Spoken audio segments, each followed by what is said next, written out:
Bienvenue sur notre chaîne. Abonnez-vous et cliquez sur la cloche pour ne pas manquer les prochaines vidéos.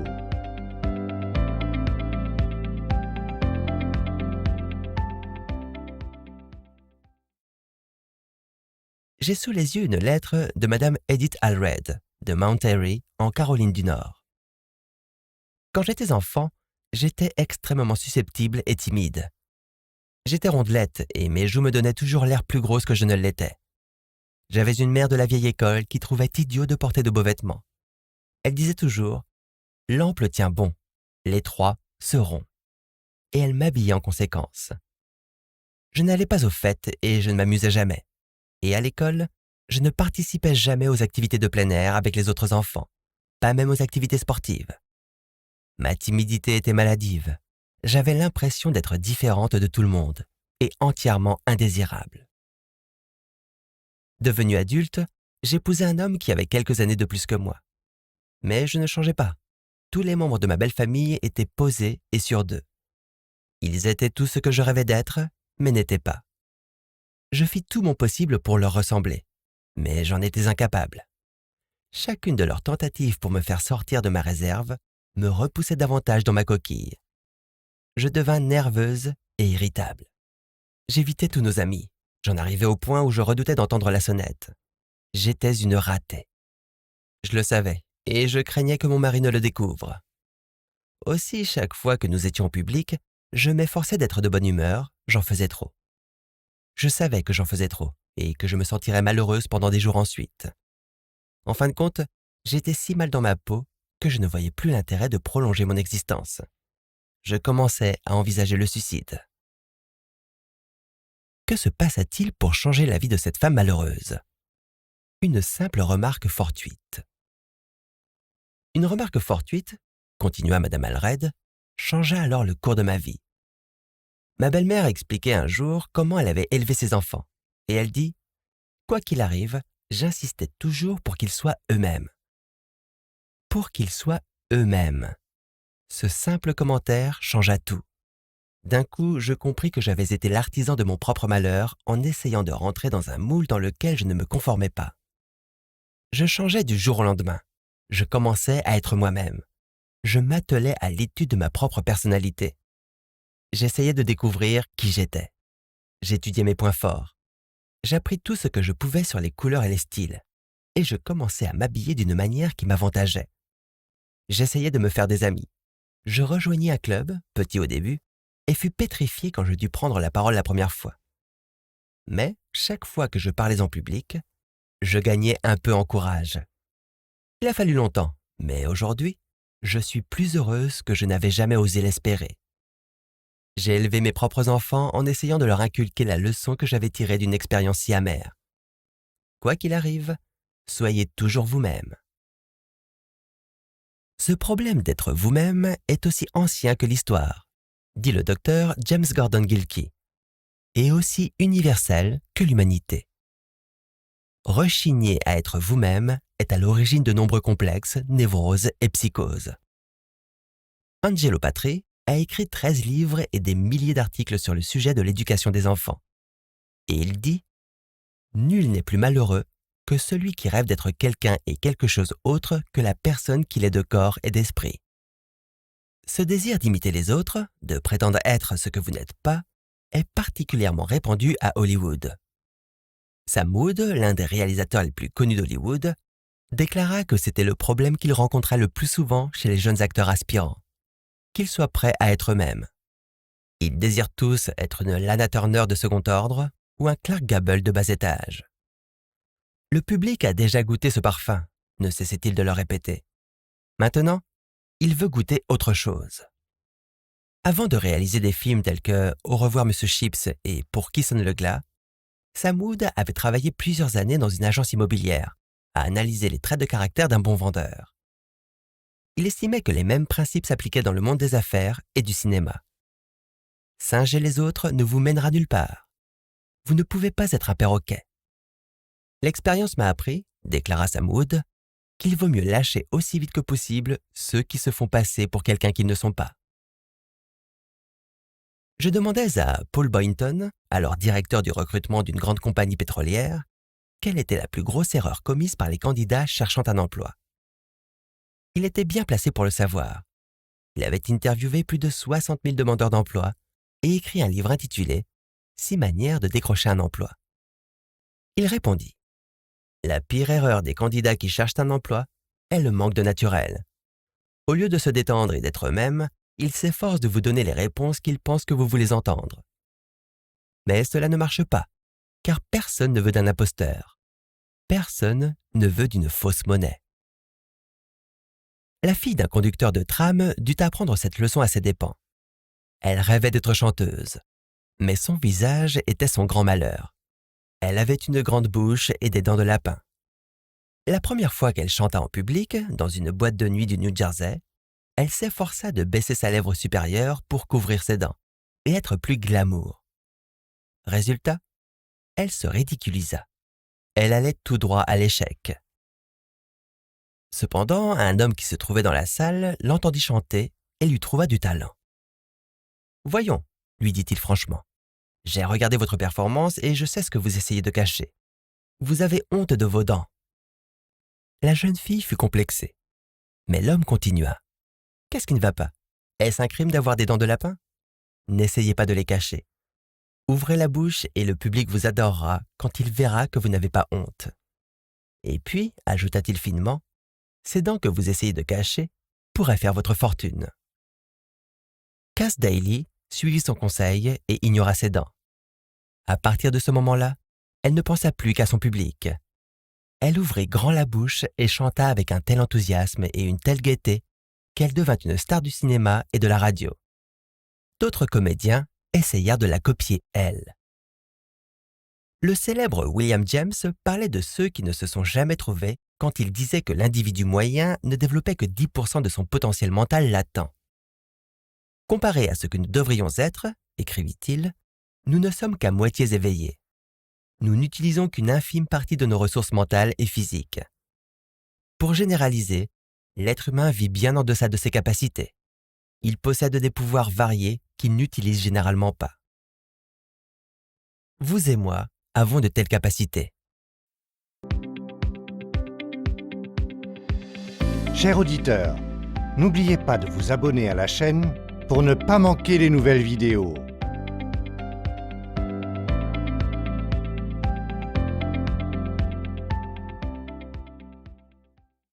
Aussi, ne perdons plus une seconde à nous inquiéter parce que nous sommes différents des autres. Vous êtes unique au monde. Il n'y a jamais eu, depuis l'aube des temps, une personne qui soit exactement comme vous. Et il n'y aura plus jamais, jusqu'à la fin des temps, une personne qui soit exactement comme vous. La science de la génétique nous informe que vous êtes ce que vous êtes, en grande partie grâce à 24 chromosomes légués par votre père et 24 chromosomes légués par votre mère. Ces 48 chromosomes déterminent tout ce dont vous hériterez. Dans chaque chromosome, il peut y avoir, dit Abraham Scheinfeld, des vingtaines à des centaines de gènes, dont un seul est dans certains cas capable de changer toute la vie d'un individu. Véritablement, nous sommes faits d'une si étrange et si admirable manière. Même après l'union de votre mère et de votre père, il n'y a qu'une chance sur 300 milliards que la personne que vous êtes spécifiquement naisse. Autrement dit, si vous aviez 300 milliards de frères et de sœurs, ils pourraient tous être différents de vous. Est-ce une conjecture? Non, c'est un fait scientifique. Si vous désirez en apprendre plus sur le sujet, lisez You and Heredity, vous et l'hérédité, d'Abraham Scheinfeld. Je peux parler avec conviction de l'importance d'être soi-même, car la question me concerne de près. Je sais de quoi je parle. Je le sais d'expériences amères et coûteuses. En effet, lorsque j'arrivai à New York en provenance des champs de maïs du Missouri, je m'inscrivis à l'American Academy of Dramatic Arts. Je rêvais d'être acteur. J'avais ce que je pensais être une idée lumineuse, un raccourci vers le succès. Une idée si simple, si infaillible, que je ne comprenais pas pourquoi des milliers d'ambitieux ne l'avaient pas déjà découverte. Cette idée, la voici. J'allais étudier comment les acteurs célèbres de l'époque, John Drew, Walter Hamden et Otis Skinner, produisaient leurs effets. Ensuite, j'imiterais les points forts de chacun et deviendrait une combinaison éclatante, triomphante de tous ces grands noms. Quelle bêtise! Quelle absurdité! J'ai gaspillé des années de ma vie à essayer d'imiter les autres avant que l'idée que je devais être moi-même et qu'il était impossible que je sois quelqu'un d'autre ne pénètre enfin mon crâne. Cette expérience éprouvante aurait dû m'enseigner une leçon durable. Mais non, pas moi, j'ai été trop bête. Je dus la réapprendre. Quelques années plus tard, j'entrepris d'écrire ce que j'espérais être le meilleur livre sur la prise de parole en public pour les hommes d'affaires qui ait jamais été écrit. J'avais la même idée stupide sur l'écriture que celle que j'avais eue sur le jeu des acteurs. J'allais emprunter les idées de nombreux autres auteurs et les condenser toutes dans un livre qui contiendrait tout. Aussi, je rassemblais une multitude d'ouvrages sur la prise de parole en public, et je passais 1 an à incorporer leurs idées dans mon manuscrit. Mais je finis par me rendre compte qu'une fois encore, je faisais l'idiot. Cet amalgame des idées d'autres personnes que j'avais écrit était si synthétique, si insipide, qu'aucun homme d'affaires sensé ne prendrait la peine de le lire. Aussi, je jetai 1 an de travail à la poubelle pour recommencer du début. Cette fois en me disant « Tu dois être Dale Carnegie, avec toutes ses fautes et ses limitations. Il est impossible que tu sois quelqu'un d'autre. » Alors, je cessai d'essayer de synthétiser les idées d'autres que moi. Je retroussai mes manches et je fis ce que j'aurais dû faire dès le début. J'écrivis un manuel sur la prise de parole en public, tiré de mes propres expériences, observations et convictions d'orateur et d'enseignant en prise de parole. J'ai retenu, pour de bon j'espère, la leçon que Sir Walter Raleigh a apprise. Je ne parle pas ici du Sir Walter qui jeta son manteau dans la boue aux pieds de la reine. Je parle du Sir Walter Raleigh qui était professeur de littérature anglaise à Oxford en 1904. Je ne peux pas écrire un livre à la mesure de Shakespeare, mais je peux écrire un livre à ma mesure. Soyez vous-même. Pratiquez le sage conseil qu'Irving Berlin donna à George Gershwin. Quand Berlin et Gershwin se rencontrèrent, Berlin était célèbre, mais Gershwin était un jeune compositeur en difficulté qui travaillait pour $35 par semaine à la Tin Pan Alley. Berlin, impressionné par le talent de Gershwin, lui proposa un emploi en tant que secrétaire musical à près de 3 fois le salaire qu'il recevait. « Mais n'acceptez pas le poste », lui conseilla Berlin. « Sinon, vous risqueriez de devenir un Berlin de second ordre. Or, si vous insistez pour être vous-même, un jour, vous deviendrez un Gershwin de premier ordre. » Gershwin suivit ce conseil et devint graduellement l'un des compositeurs américains les plus notables de sa génération. Charlie Chaplin, Will Rogers, Mary Margaret McBride, Gene Autry et des millions d'autres ont appris la leçon que j'essaye de formuler dans ce chapitre. Ils durent l'apprendre à leurs dépens, tout comme moi. Quand Charlie Chaplin se lança en tant qu'acteur, le réalisateur du film insista pour qu'il imite un comédien allemand populaire de l'époque. Charlie Chaplin n'arriva nulle part jusqu'à ce qu'il commence à se jouer lui-même. Bob Hope connut une expérience similaire. Il passa des années à jouer un numéro de chant et de danse qui ne le mena nulle part jusqu'à ce qu'il commence à raconter des blagues et à être lui-même.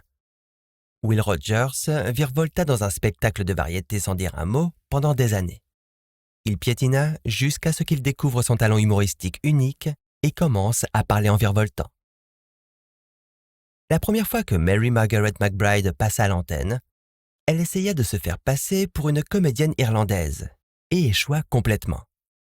Quand elle se résolut à être ce qu'elle était et rien de plus, une fille ordinaire de la campagne du Missouri, elle devint l'une des stars de la radio les plus populaires à New York. Quand Gene Autry essaya de se défaire de son accent texan et de vêtir des habits de ville en clamant qu'il venait de New York, les gens se contentèrent de rire dans son dos. Mais quand il se mit à jouer du banjo en chantant des ballades de cow-boy, il démarra une carrière qui le hissa au rang de cow-boy le plus adulé au monde, que ce soit au cinéma ou à la radio. Vous êtes nouveau et unique en ce monde. Soyez-en ravis. Tirez le meilleur parti de ce que la nature vous a accordé. En fin de compte, tout art est autobiographique. Vous ne pouvez chanter que ce que vous êtes. Vous ne pouvez peindre que ce que vous êtes.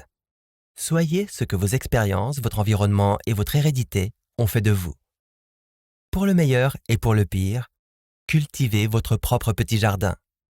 Pour le meilleur et pour le pire, jouez votre propre petit instrument dans l'orchestre de la vie. Comme Emerson l'a dit dans son essai « Confiance en soi », il y a un certain moment de son éducation individuelle où chaque homme arrive à la conviction que l'envie est ignorance, que l'imitation est suicide, qu'il doit se prendre pour meilleur ou pire selon le lot qui lui est échu, que malgré que l'univers infini soit rempli de bien, néanmoins, aucun épi de blé nourrissant ne peut pousser en lui que par son travail individuel et sur la portion de terre qui lui a été donnée à travailler. La puissance qui réside en lui est neuve, originale. Personne ne sait ce qu'il peut faire. Lui-même ne le sait pas avant de l'avoir essayé. Voilà comment l'a dit Emerson. Mais voici comment le poète Douglas Malloch l'a exprimé. Si tu ne peux être un pin au sommet du coteau, sois broussaille dans la vallée, mais sois la meilleure petite broussaille au bord du ruisseau. Sois buisson si tu ne peux être arbre. Si tu ne peux être buisson, sois un peu d'herbe, et rends plus heureux un bout de route. Si tu ne peux pas être un gros brochet, sois un bar, mais le bar le plus gai du lac. Nous ne pouvons pas être capitaine, nous devons être équipage. Il y a ici quelque chose pour chacun d'entre nous. Il y a à faire de grandes tâches et des tâches moindres. Et notre tâche est proche. Si tu ne peux être route, sois sentier. Si tu ne peux être soleil, sois étoile. Ce n'est point par la taille que tu vaincras. Sois le meilleur, quoi que tu sois. Pour cultiver un état d'esprit qui nous apporte la paix et nous libère du stress, voici la règle numéro 5. N'imitons pas les autres, connaissons-nous et soyons nous-mêmes.